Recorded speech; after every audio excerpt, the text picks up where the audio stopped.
নমস্কার বন্ধুরা, আজকে আমি তোমাদের খুব সহজে বাড়িতে কী করে ঘি তৈরি করে নেওয়া যায় দেখাবো। এটা ঘরের দুধের সর, এই দুধের সর থেকে আমি ঘিটা তৈরি করব। দেখো ঘন সর পড়েছে, দু তিনবার জাল দিয়ে এরকম ঘন সর পড়বে। এই সর থেকে আমি তোমাদের ঘি তৈরি করে দেখাবো। খুব সহজে ঘিটা তৈরি হয়ে যাবে বাড়িতে। সরটাকে আমি ছেঁকে আলাদা করে নিচ্ছি।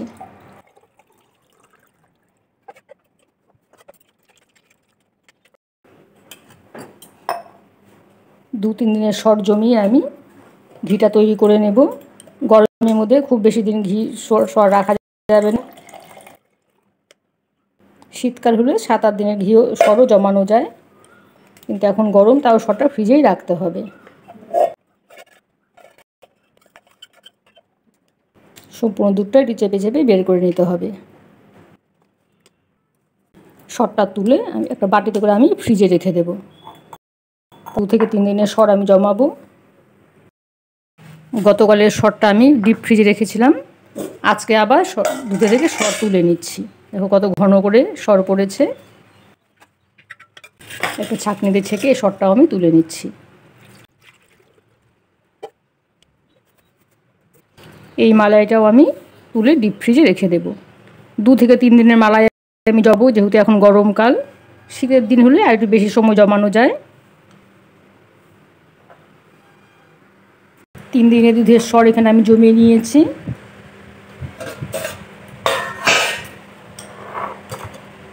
আজকে দুধের সরটাও আমি তুলে নিচ্ছি।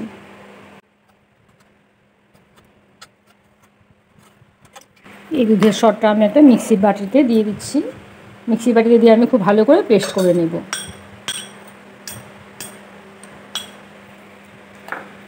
সরটা যেহেতু বেশ ঘন, তাই মিক্সি বাটিটা অল্প অল্প করে চালাতে হবে, একবারে বেশিক্ষণ রাখা যাবে না। ভালো করে পেস্ট করে নিয়েছি, দেখো একদম মিহি পেস্ট হয়েছে। একটা বাটিতে আমি একটু জল নিয়ে নিলাম, জলের মধ্যে আমি মিশ্রণটাকে নামিয়ে নেব। এই জলের মধ্যে আমি কিছুটা বরফ দিয়ে দিলাম। একদম জলটাকে খুব ঠান্ডা করে নেব। জলটা ঠান্ডা হয়ে গেছে, বরফের চাইটা আমি এখান থেকে নামিয়ে রাখছি। এর মধ্যে সরের মিশ্রণটা আমি দিয়ে দিচ্ছি।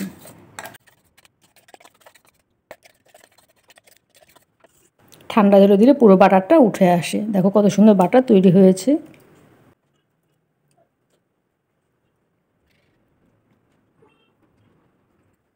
বাটারটাকে খুব ভালো করে ধুয়ে নিচ্ছি। দেখো বাটারের থেকে যে দুধের জলটা বেরিয়ে যাচ্ছে,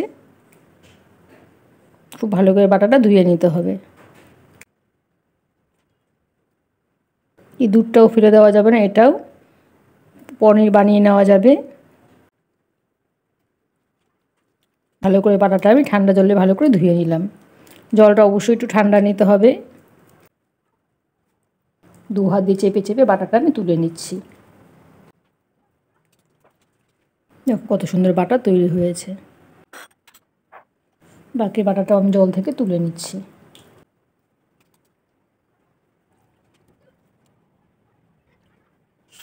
অনেকটা বাটার আমি তুলে নিয়েছি। এখানে প্রায় 4 কিলো দুধের সরের থেকে আমি বাটার তুলেছি। বাটারটা আমি জাল দিয়ে নিচ্ছি।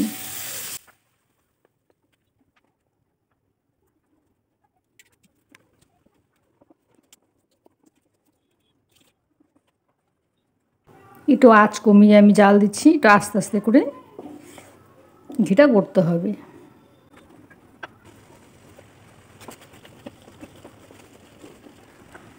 আস্তে আস্তে দেখো ঘি ছাড়তে শুরু করেছে।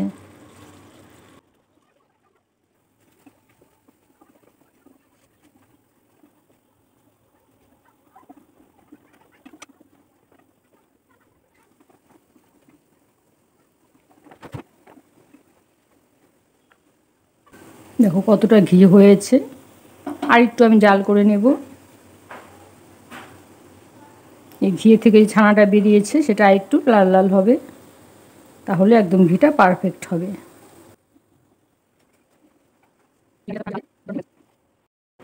ঘিটা হয়ে গেছে, আমি নামিয়ে নিচ্ছি। ঘিটা আমি একটা স্টিলের ছাঁকনির মধ্যে সেঁকে নিচ্ছি।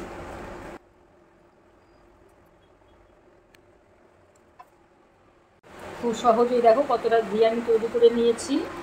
আমার এই রেসিপি তোমাদের কেমন লাগলো জানাবে, আমার চ্যানেলটিকে সাবস্ক্রাইব করে দিও, আর লাইক কমেন্ট দিতে ভুলো না। ঠিক আছে বন্ধুরা, আজকের মতো এখানেই রাখছি, টাটা।